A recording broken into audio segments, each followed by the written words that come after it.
Senator Salim मानवी वाला, ये बताइएगा कि ये बड़ी ऑब्वियसली इसका जवाब तो ज़ाहिर है पीएमएल-एन से बनता है, लेकिन ऑब्वियसली पीपल्स पार्टी भी एक पीडीएम का बहुत मजबूत और आई थिंक अहम हिस्सा है।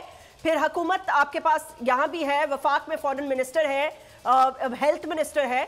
मैं सिर्फ ये पूछना चाहती हूँ कि क्या हम इसी में उलझे रहेंगे?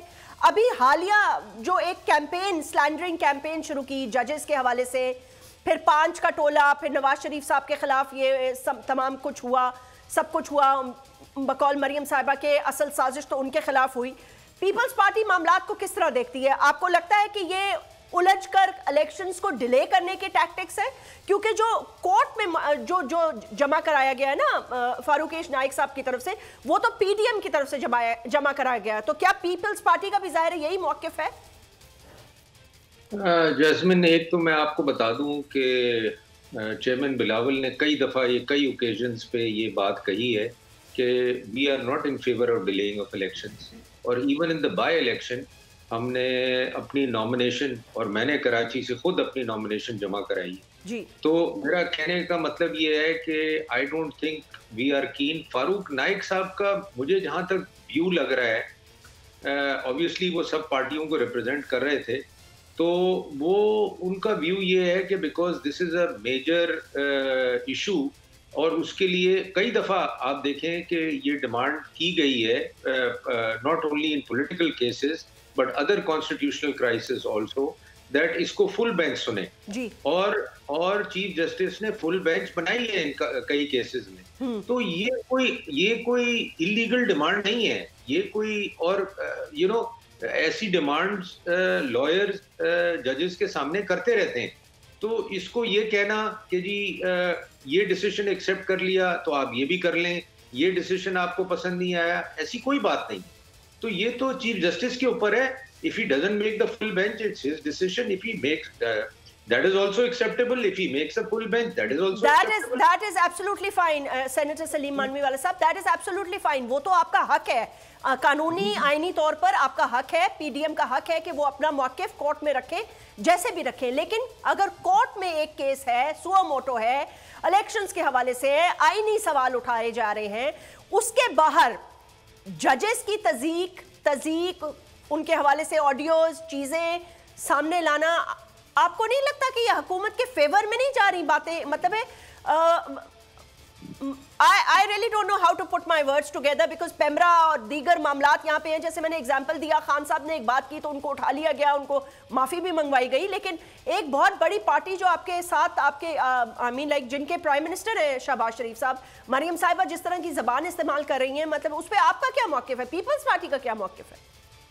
देखें, मैं अब किसी के पर्सनली किसी का वो अपनी पॉलिटिक्स कर रही हैं, उनका अपना व्यू है, हमारा अपना व्यू है, हर पार्टी का अपना व्यू होता है। मैं किसी की पॉलिटिक्स पे कमेंट देना पता नहीं मुनासिब है, नहीं है। नहीं, बट वुड यू एग्री कि कहा जा रहा था कि नवाज शरीफ साहब अपनी कद से बहुत ऊंचा हो गए थे, पीडीएम के एक बहुत अहम, मुझे तो पता है वो कौन सी सियासी पार्टी है, मैं नाम नहीं लूंगी, लेकिन I think you would also probably know, Maryam Sahiba said के Nawaz Sharif cut to size करने के लिए उनके साथ ये सारा पनामा और सब कुछ किया गया, साजिश तो उनके साथ हुई है, ये वो कह रही हैं। आप एग्री करते हैं?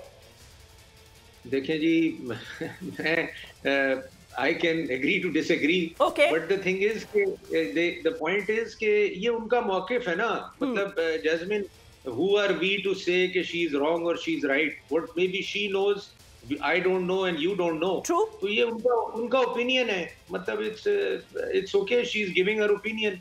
No, that's fine. So Khan Saab was also giving his opinion. Was that okay कि उन्होंने जब शहबाज गिल वाला मौका हुआ तो फिर उनको माफी भी मंगवाई गई, उनको बुलाया भी गया, हुकूमत ने कितना प्रेशराइज किया उनको? तो ये तो फिर डबल स्टैंडर्ड्स नहीं है गवर्नमेंट के कि you can get away with whatever you want to say to the जजेस बट द ऑपोजिशन कांट। देखें, पहले तो मैं समझता हूँ कि इदारों को हमें टारगेट नहीं करना चाहिए, बिटवीन यू एंड मी, ठीक, एंड आई फील कोई भी इदारा हो उसको हमें, जब हम उसको टारगेट करना शुरू कर देते हैं तो we tend to compromise ourselves and also that institution. So I feel कि we should not do this regardless, कोई भी कर रहा है। क्योंकि और ऑडियो लीक्स का जहां तक ताल्लुक है, ये ऑडियो लीक्स आज से तो नहीं आ रही जैस्मिन, ये तो कब से आ रही है। आपको चेयरमैन नैब की ऑडियो लीक्स याद होगी, आपको दूसरी ऑडियो लीक्स कितनी आई हैं याद होंगी। तो ये तो ऑडियो लीक्स जो है, ये तो अब they become part of politics, कि जहां भी किसी को डिस्क्रेडिट करना होता है उसकी ऑडियो लीक्स आ जाती है, किसी को क्रेडिट करना होता है तो उसकी ऑडियो लीक्स आ जाती हैं। तो ऑडियो लीक्स पे अगर हम अपना ओपिनियन क्रिएट करना शुरू कर देंगे, and we don't know if these audio leaks are real और they are, you know, there's so much technology available to create any. अगर ये वीडियो आपको पसंद आई है तो इस चैनल को सब्सक्राइब करें और बेल आइकन को क्लिक करें। इम्पोर्टेड हुकूमत और उनकी हवारियों की अदलिया के खिलाफ हर्जा सराई, मरियम नवाज की अदलिया और फाजिल जज साहिबान पर शदीद तनकीद। इस घिनौनी साजिश को बेनकाब करने पर बोल को एक दफा फिर नशरियात की बंदिश का सामना करना पड़ रहा है। बोल अदलिया की इज्जत के लिए खड़ा है और खड़ा रहेगा। सब्सक्राइब करें और बेल दबाएं ताकि कोई खबर रह न जाए।